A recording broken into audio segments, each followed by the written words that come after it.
So ito po yung ginawa natin ngayon mga lods, Inmax version 2 from Kasili Consolacion Cebu. So si Bossing Dave, subscriber nga pala natin siya, sa shoutout sa iyo boss.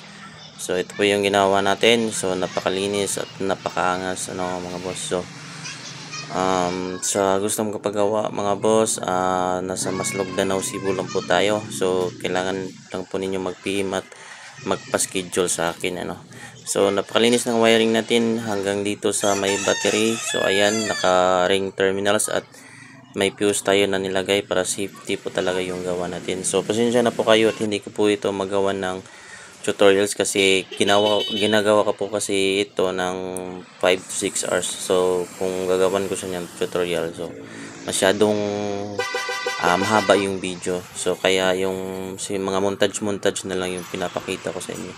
So ayan, may stock horn po tayo at may loud horn at pwede rin din po siyang masilik natin na horn with passing. So pwedeng mag-passing at pwede ring hindi.